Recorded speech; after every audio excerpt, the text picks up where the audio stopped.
good evening, good afternoon, and good morning to you. That's depending on the time zone you are joining this conversation or you would join this conversation from. I welcome you sincerely to a society watch on AIN TV. My name is Young Senyen Dunovo. Yes, to begin, I would like to tender an unreserved apology. I know we were supposed to have come your way yesterday by 5 p.m. GMT plus one, but unfortunately, you know, we are in the technical age and a lot of things are happening. But apart from the technical glitches we had, our guests had some unforeseen emergency that they needed to attend to, and that was why we could not come your way. But we are here, and of course, you know what we do here. It's about what is happening in the society, how we could use the space we have, the little capacity we have to see that we put some things right, we say the things we need to say, we need to call the people to order, the people we need to call to order, and we just see how we could put the things that is happening around us right, and see that we have um, a peaceful place, a peaceful society, and of course a society where all of us can cohabit, then live peacefully with one another. And also you too, you can be a part of this conversation. You may want to join us from wherever you are. We do not have boundaries. We welcome people across the globe. So you can be a part of it. Bring whatever it is that is happening in your location, in your locality that you want to share.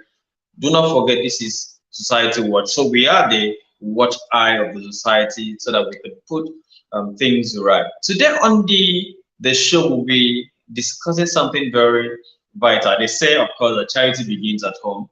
And I am running from Europe, Kwaibu, Nigeria. And if I do not focus on where I am operating from, perhaps where I'm from too, where then will I start from? If I do not, get it right here from my base, and then I think I would have failed in my responsibility. So today we'll be talking on the topic, the people-centered leadership, with a focus on our Kwaibu state. And as you all know, about last week would have gone to the poll again to elect the people to be our leaders at the sub-national level of government. I mean, talking about the states, and unfortunately, the electoral umpire could not conduct the election on Saturday, and that gave us the time, perhaps to also give in our input. So, and I will not be on this show alone. I wouldn't be the one giving all the talks. I have people or someone who has been quite qualified to talk about issues of concern. And the man I'm about to bring to you is a lecturer, and of course, he has been in the development space over time. There's this stuff I see on people's profile on social media that they say that they call themselves serial volunteer. So this particular fellow has, respective of his height, of the things he's been able to attain at his very young age, has been what I would tag a serial volunteer. Trying to see that we get things right in the society. So the person that will be, fielding question from me this afternoon is none other than Dr. Cosmos Udom. Doctor, you're welcome to the program. If you can Thank you hear so me, can much, you hear me? Ediong.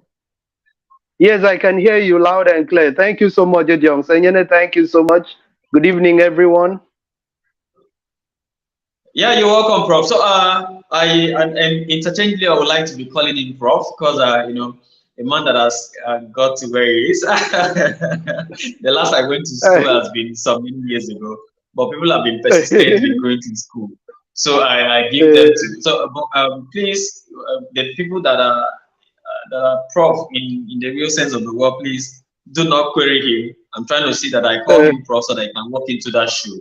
So, Prof, again, I I'm so just pleased to have you. Welcome to thank you Society so Watch on much. AIM TV. Thank you so Okay, so much sir, for having me. because we really have about 30 minutes to have this conversation, and I wouldn't want to take much of your time because I know you're a very busy person. Let's get to All right, the subject of this course today, talking about all the right, people-centered leadership. So let's begin with the basics. What is leader? I just wanted to see how to break down the topic of conversation. what is leadership? When do we say that leadership is people centered? So let's just begin with that and see how we could form basis for our conversation tonight. All right. For me, from my own perspective, a lot of persons have come up with several definitions of what leadership is and who a leader is. But for me, I see leadership as sacrifice, nothing more, nothing less. Because as a leader, you must be able to sacrifice. You cannot be a leader without that sense of sacrifice in you. And another concept that may want to come in there after sacrifice as a leader must be empathy. Leadership is being empathetic, feeling what the Mm, other person is actually feeling. And that actually forms the basis of our conversation, of our topic today. As a leader, and for you to be a people centered leader, you must be empathetic. So that's what leadership is. And for you to be a leader, for you to be a people centered leader, you must be empathetic. You must be ready to feel what others are feeling, not from your own selfish interest point of view, but from what will benefit the people, not the people around you, the general public, so to speak. okay, so we are in the election seasons, and across Nigeria, I've seen people who hit out way so powerful, coming down from their high houses to see that they get to talk to the people. So, would you say these people, had failed in some sort, or there was something that they did not do quite well before now that they have to, run around? Because I learned something during the last election. There were people that voted like we had the three offices being vied for during the last election. You have the presidential, the Senate, and the House of Representatives, and then you have people who vote three different political parties for the first time. If you ask them, they say no. This one is this one is this. Today I'm not doing party. So would you say the people now that are running around, coming down from their high houses, there's something they did right or they did not do right before now, and that makes them to start looking a bit frustrated in the process of trying to see how they could, get someone into office or get themselves back into the office that they've been occupying for the past 4 years. The 2023 election is a very spectacular and peculiar one that has given us high hopes and has also redefined what leadership and politics is in Nigeria, especially with the advent of a certain candidate from a certain party who has redefined politics and said, look, we cannot operate like this for more than 60 years and continue to have the same result. That is Mm, insanity. So we must redefine politics and leadership in general from what it used to be to what it is. So it has made people to see, look, especially the electorates, the populace, to see, look, that means our politicians have been deceiving us. This thing is actually achievable. It's actually doable. Uh, mm, this is something that somebody can do. So it's not rocket science. So people have actually sat down to think and said, so that means we've been in darkness over the years. There's no need for us to hold on to a political party. There's no need for us to hold on to a particular candidate. If a particular candidate in the Mango Party is giving us dividends of democracy because of his campaign promises, then we go to the Mango Party and vote the individual. And if a particular candidate in the Apple Party is saying what we want to hear and has a laid down procedures on how to achieve it, then we go to the Apple Party. And so it is about the 2023 election. So people are no more interested in political parties. They are interested in what you can offer as a person, what an individual can offer. What is your blueprint? What is your manifesto? How do you intend to achieve this in 1 year? How do you intend to achieve this in 2 years? How do you intend to look into areas of unemployment? How do you intend to look into areas of out of school children, education in general? How do you intend to look into the areas of entertainment, tourism? And how do you intend to look at the development sector in general? So people are not interested in political parties again. They are tired of parties. They are interested in the individual, what you can offer, and that's what the 2023 election is currently giving us. Okay, you raised some very interesting points. Talking about leadership. I mean, unemployment, out of school children, and recently in Uyo, Akwa Ibom State. And of course the school is by the roadside. I saw pictures from a particular school where students in this age, and of course in the heart of town, sitting on the floor to write exams. And meanwhile, people are parading themselves, talking about a whole lot of things, and I get to find out that given what you've mentioned here, that most of the people, making this supporting these wrongs, these anomalies, are even unemployed themselves. So let's get to talk about them. Something that is disturbing in Akwa Ibom, where we are from, because I had said while introducing this program that charity must always begin from home, and we have to see how to correct the wrongs and put things in perspective, so long our state is concerned, sir. The last time I remember sometime last year that National Bureau of Statistics, talked about, presented their data, and of course, data do come with facts, that Tribal has about, I think, 51 percent employment rate, and some people from different quarters came to debunk the stories, and at some point, the masses where we're not quite comfortable with it. So with this data, how have we been faring as a people? And I'm happy that you were a young person too. So I know you'll be talking from the perspective of a young person with a young mind. And I wouldn't want it to be, be clouded by politics or by political parties, political partisanship or something, however I want to put that in English.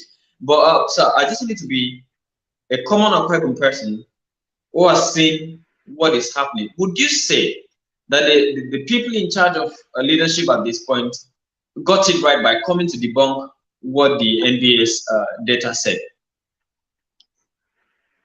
Edion Senyen, it is actually very sad.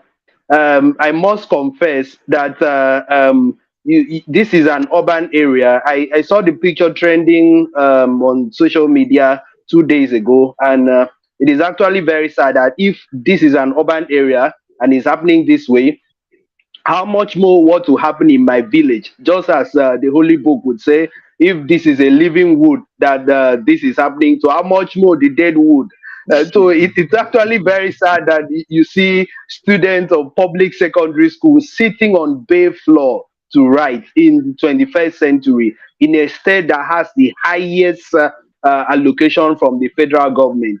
And recently, we just heard that the 13% derivation was given to the state, and we cannot boast of what it has been used for. So it's sad. It's sad.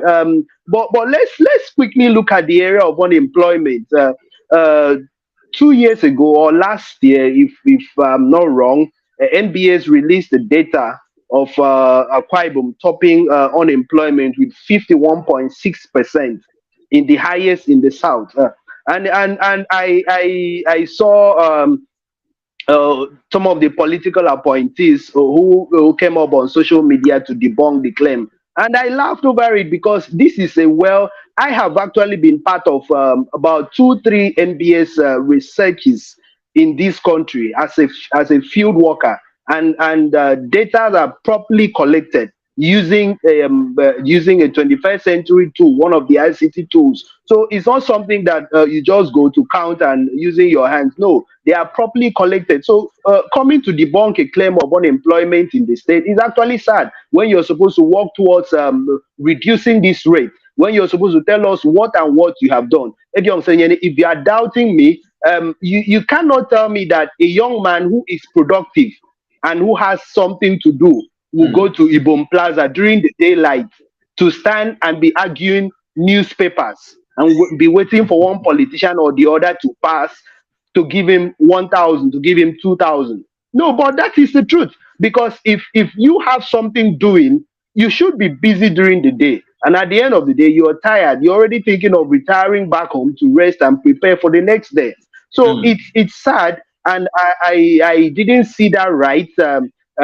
Politicians coming to debunk the claim of a data frame, not just controlled by a private sector, but by the federal government, saying that the state tops rank in unemployment. That was sad. Instead of us to work towards reducing the level of unemployment, there are practical steps to which we can do this. And what is that? Bring the private sector. See how we can incorporate the private sector into job mm, creation. It is the reality that government cannot employ anybody. And just like one of my professors would say, government has no business in business. And I mm, agree with that. The role of government is to create an enabling environment, an enabling platform for private sector to thrive, for private sector to come in, for SMEs most especially to thrive, providing grants, providing loans, and other forms of support for SMEs so that they can in turn employ people. For instance, if I run is a practical step, if I run an agricultural sector firm that is an SME driven, for instance, and I am able to employ 5 persons, and I'm paying these 5 persons 40,000 a month. I have succeeded in reducing unemployment.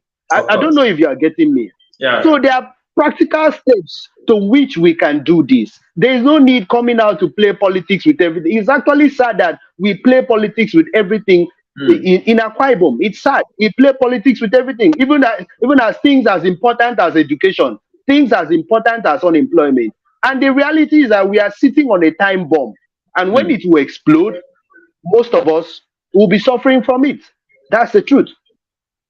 Okay, that's quite sad because the things you said and the politics we play, and but who is to be blamed because everyone is involved, and apart from a few young person who don't want to, get to jump into the boat to, get to do some things that they shouldn't do. Well, it's quite sad. I feel from your voice, I feel your pain, and I must say too, as a young person, that I'm paid too. But then I shouldn't be biased at this point. So, Mr. Cosmos, I would like to thank you for coming on the program. This is Society Watch on ANTV, and today we are talking or discussing on the topic, the people-centered leadership, and our focus today is on our quiet. And our guest today is Dr. Cosmos. So, then Dr. Cosmos is a lecturer and, of course, a researcher. So let me get back to you. You've talked about how we play politics with a lot of things, and including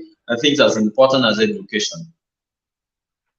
So when we get to talk about the level of education in our private, I remember sometime we had a free and compulsory education, and there was an explosion somewhat in the number of students we had in schools, and so how you seen the effect of that program? How you seen what has been from your research, because you've talked about the things you've done with the MBS and some other. I know you've done a couple of things with other guys.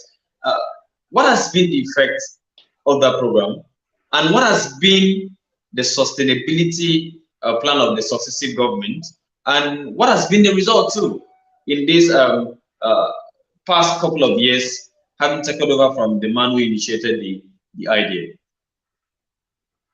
All right. I am not part of the current government. Neither I was in the previous government. But as a concerned citizen, I must say that the level of compliance in the previous government was more than what we are having now.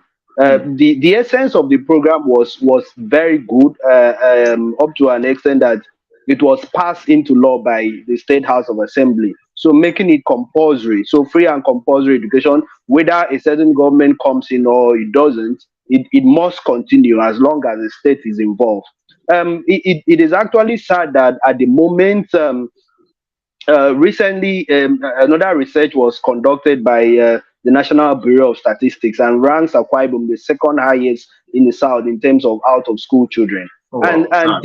this is not fiction. This is not fiction. If you're doubting me, during the day, during school hours, just take a trip around you and see the number of children who are hogging, selling during school hours, which is not supposed to be so. So I want to suggest that the Ministry of Education should set up a task force. The government should be involved. And whatever used to happen in the previous government that made the program sustainable and made it good should also be encouraged. And on the other hand, we need to also look at the informal part of education. The formal part of education is good, is nice, is thriving, but we need to also look at the informal part of education. And that informal part of education should function through skills development. I think the state government, either the present government or the one that is coming, should really focus on the technical colleges. Most of the technical colleges are dead. Most of the technical colleges are dead. So I think the state government should focus on the technical colleges and see how they can renovate them, put more facilities in line with the skill set of the 21st century. You can also make these technical colleges skills development centers where you can train people on crane driving, or as you may call it, rope access, generally skills that are trending in the 21st century that will make you employable. Some can go into fashion designing, some can go into cosmetology, some can go into baking and the rest of the things. So the informal part of education should also be encouraged in the state, where skills will be turned out. Aquaibom is an investment hub, so to speak. It's an investment hub. If, for instance, the Ibom Deep Seaport kickstart, we need a lot of skills. We need a lot of skills. I must tell you, I am not in the maritime sector or the oil and gas sector, but I know that that sector needs a lot of skills and thrives on skills development, not really on certificates. Thrives on what you can do. And the question is, how many Akwa Ibomites are prepared for this maritime hub, for this maritime development that is coming into Akwa Ibom? Look at the area of ICT. Although our youths are trying, but we need to also improve. And those that are even trying can't find places where they can be employed in the state. They run to Lagos, they run to Port Harcourt in search of greener pastures, and I don't blame them. So we need to also look into these sectors and see how we can incorporate them into education, so that a child who doesn't want to go into the university can go into the polytechnic or the technical colleges and learn skills. And from learning the skills, he or she can be gainfully employed Hmm. and move on with their lives. Fantastic submission. I wish the governorship aspirants will come across this conversation, because those are quite fantastic thought you've shared there with us. And I believe whoever wants to take over, because I know this present government and leadership, they have barely a couple of they're counting their days, and I know in a couple of days from now they will be leaving office, and I know they wouldn't want to get to involve in things that will not really get to show results at this point. But every right thinking person should say that they do the right thing to benefit the people. So let's get back to the things that we've been we actually needed to focus on. Talking about the people centered leadership. Sir, what are those lapses? Because we just need to point this in before we begin to propose solutions. What are those lapses that you feel has been there, has been created through non-purposeful or non-people centered leadership? What are those lapses you observe over the time that you want to point out, so that the next leadership or the next set of leaders that are coming in would have learned a thing or two, or see how they could, correct from the mistake of the past? All right. Just before I delve into that, I would like to say that each of us, we have our own style of leadership. We have some decide to operate on the laissez-faire style, the autocratic style, the charismatic style, and the rest of them. But the most important thing is that you also have to look at the character of people you're governing or you're leading at a point in time, so you know the style of leadership you're going to exhibit. And if it is possible, I advise leaders to incorporate all the styles of leadership in their lives Hmm. and decide on which one to run at a time, depending on the people you are leading. There are people you meet and there are people you lead and they prefer the autocratic style of leadership. There are people you lead and they prefer the charismatic style of leadership. There are people you lead and they prefer the laissez-faire style of leadership. But in all these styles of leadership, the people must be the center. The people must be the center. So it must work for the benefit of the people. And when I mean the people, I don't mean a group of persons who are around you. You make policies to benefit a group of persons. I mean the vulnerable, the poor, people in the rural areas who don't have anybody to speak for them, who don't have anybody to talk on their behalf. Let it be that policies and programs have gotten to the root, have gotten to the rural areas, because they are actually the ones who need this government more than anything. So that aside, I think leaders, as we are preparing to hand over into the next government, hopefully by May or June, as the case may be. But I think leaders, as long as government is involved, should focus on the people, should focus on the people. There's what we call sustainable development. And what does it mean for development to be sustainable? Development can only be sustainable when you properly engage stakeholders and they decide on what they want, Oh. what what will be beneficial to them. Now, for instance, if I come to your village and for instance, there is no primary school there, children trek from maybe like the next 1 hour 30 minutes to attend a primary school, Hmm. and I come there and I build an hospital. Does it make sense? Doesn't make sense out of need. It doesn't. And what do I need to do? I need to engage the stakeholders and call the community leaders and tell them, look, there is this project I want to cite here. I want to build an hospital. Is it what you guys need at the moment?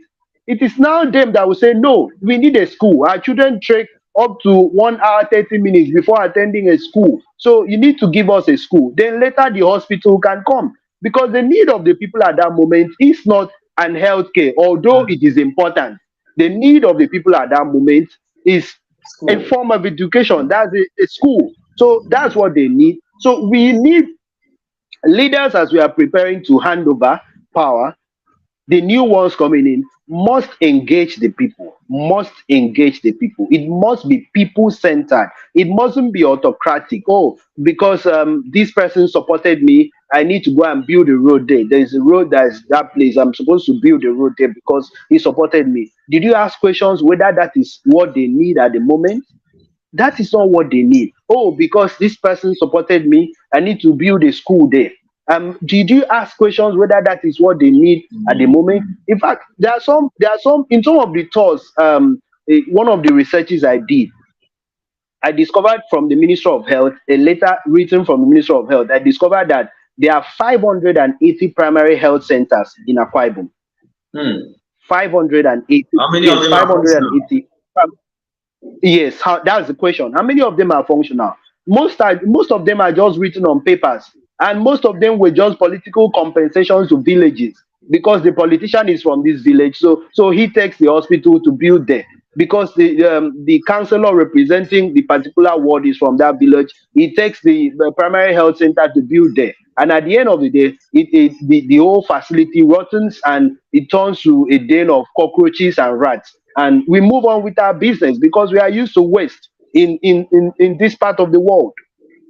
So we need to focus our leadership on the people. We need to focus and engage the people as often as possible. Engage the people. What do you want? What do you want at this moment? What do you think will be beneficial to you? What do you think will be beneficial to you? People centered leadership.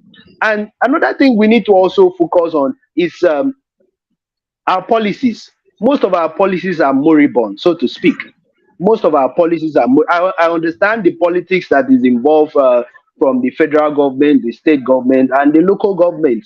So, but we need to also look at how we can how we can revive these policies in line with the 21st century, so that it can create the ease of doing business.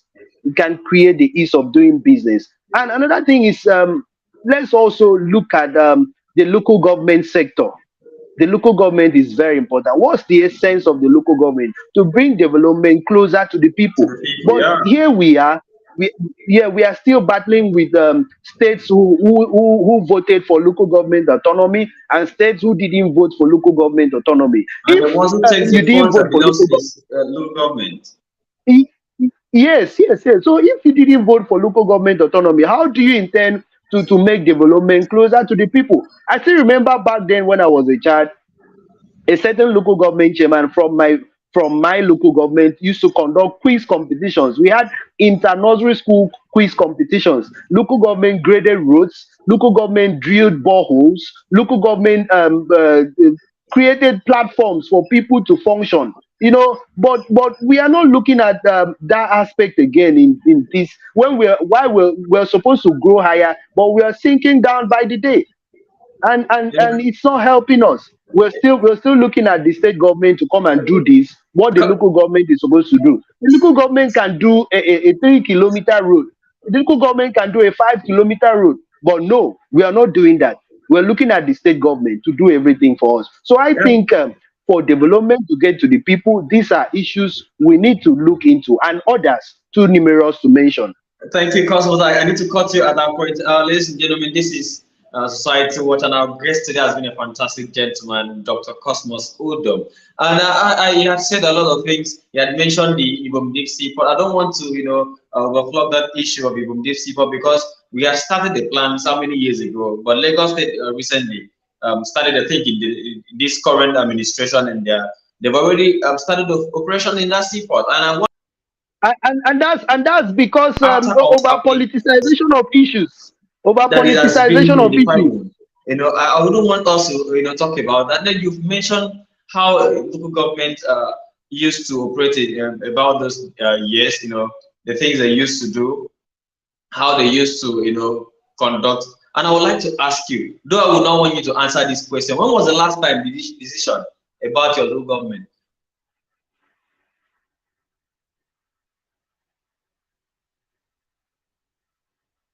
Hello.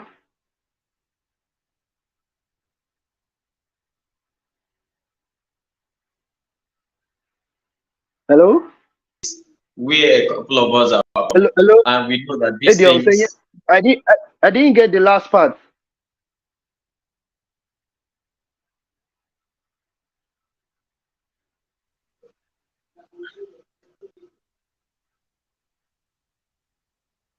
Yeah, Cosmos, I'm with Hello. you. Yeah, I'm Oh, with all you. We right. All had a right. little.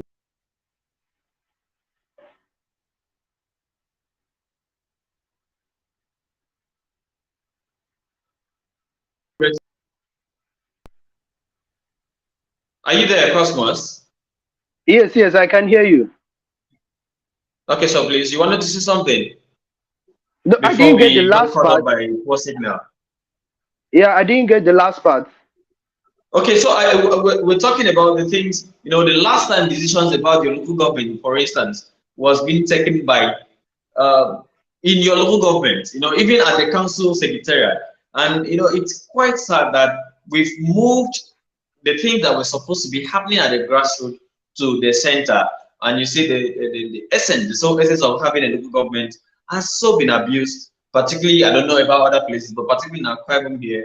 And the local government I'm from, for instance, I'm from Okanafu, and I tell people that I'm from the UK of Africa. And I can't remember the last time that decision about that local government was being taken in that local government. And they take this decision and then come back to the local government to do fanfare ceremonies and stuff. And that is why we happen to be one of the most underdeveloped local governments in Akwa Ibom. And it's sad. But I don't want to dwell on that. I want us to hit on something very quickly, talking about leadership recruitment. And I wanted to talk from this analogy that you gave. There was how you talk about projects. That, for instance, there's people that has a need for school. for a school in their community because there's been none. And instead of the coming to consult the people, what are your needs?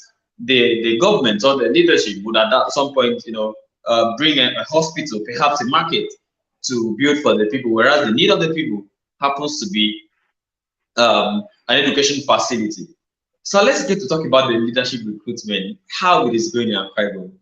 Is it really what should be?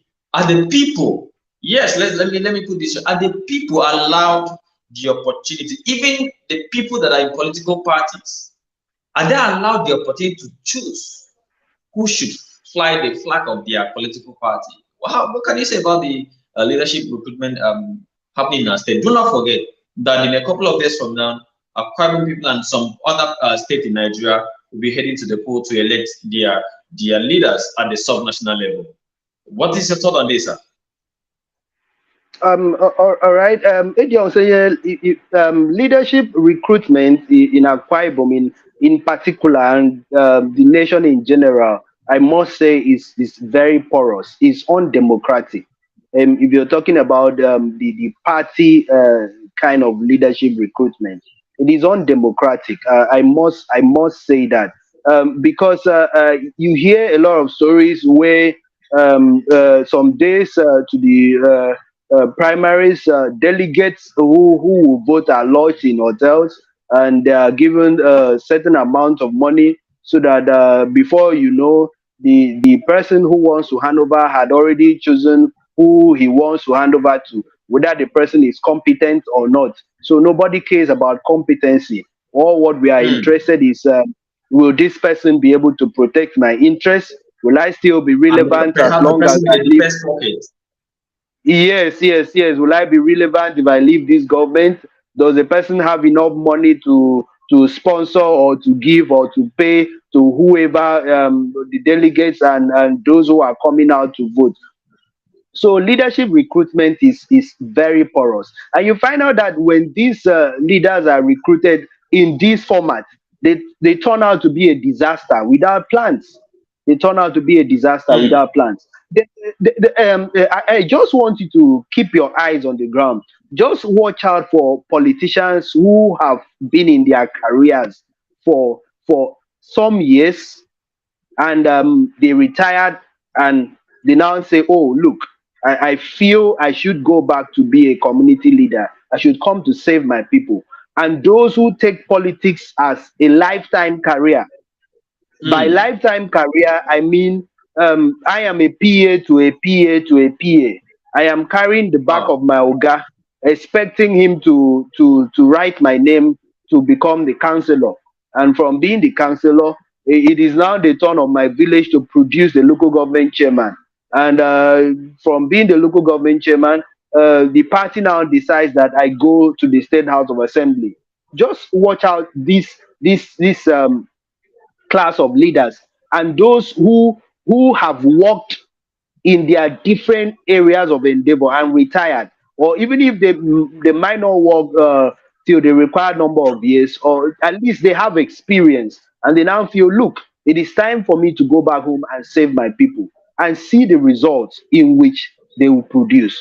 Although the result varies depending on the empathy of the leader and what he has for his people, but I think the result for those who have worked tends to be a good one and fantastic, other than those who are lifetime career politicians who don't have experience in any area at all of their lives. So leadership recruitment, I want to suggest that it should be democratic. People should be allowed to vote in whoever they want based on.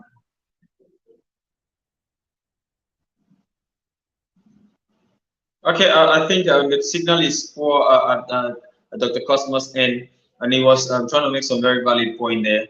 And time has really not been our friend, of course. Time will not always be your friend. I don't know if Dr. Cosmos will come back to join this conversation, but I still allow him to be on the call. But he has raised some very valid and cogent point there. We should allow the people to get involved in the leadership recruitment process so that we know if this person underperforms in the end, we would know how to hold the person accountable and hold the person responsible. Yeah, doctor, you are back. You were trying to make some point before you got cut off by the poor signal. Hello? Yeah, we can hear you loud and clear. Can you hear me? Yeah, very loud, sir. Loud and clear.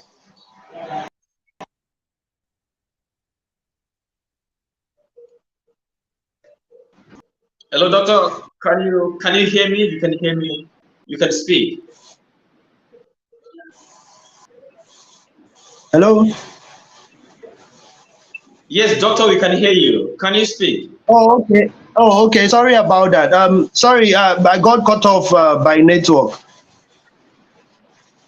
Okay, so you were making some very valid point. We have about 5 minutes to wrap up this conversation. Yeah, yeah, So yeah. you, you can still summarize your I point. said, all right. I said that people should be allowed to choose their leaders democratically, as long as these leaders have a laid down plan, have procedures, have what will benefit the people, what they have in mind to work for, and the different things they intend to do for the people. But let leadership in all we do be people centered, because the people is the reason you're going there and you are there to serve them. Thank you, doctor. But apart from the poor signal that I'm trying to notice from your end, just stay around, right? Because when I come back, you'll be wrapping up your thoughts, and we'll see that we have a very fluid conversation. Please do not go off the conversation.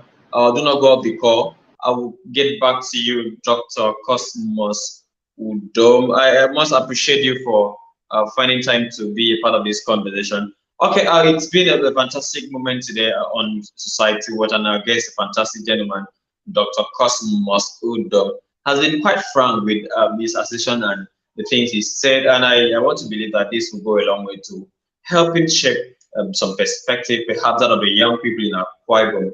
And I would like to, thank him very profusely for sparing his time out of his very busy schedule to be part of this conversation. Dr. Cosmos, I get back to you. What is your advice as we head to the pool on Saturday? At this point, I wouldn't want it to be apolitical. I would like you to just speak your mind. What is your advice as we head to the pool on Saturday, particularly to the young people?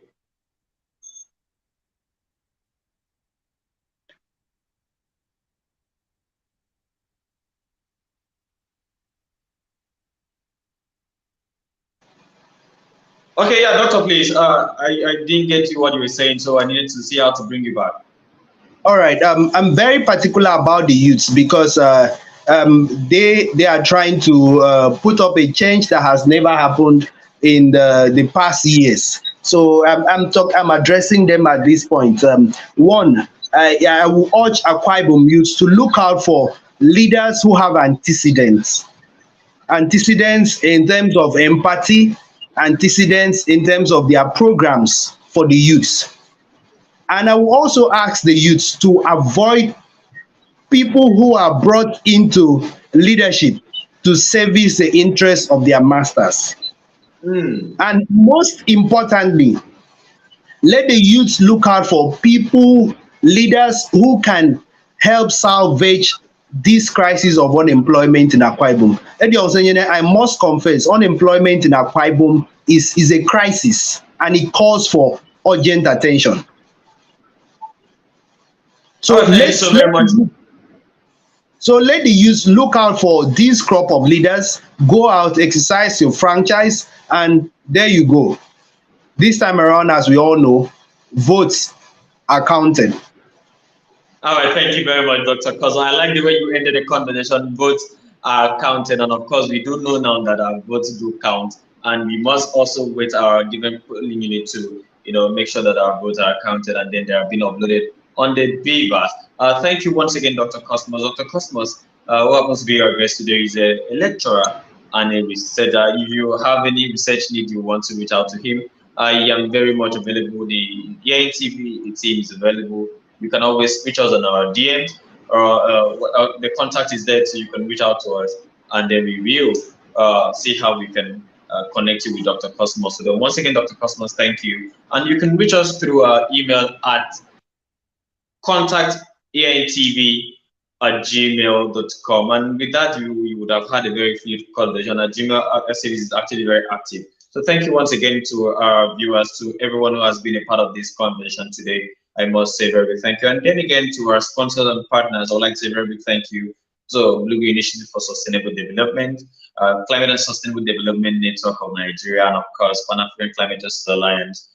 Thank you for being our rock solid partner over the years and over the time. Thank you for the things you do to see that young people are really, their voices are heard across the globe and of course in our little corners. And thank you to everyone who spared their time, particularly our guests, to be a part of this program. This is Society Watch on ENTV, and my name is Edion Senyen Ndunamong.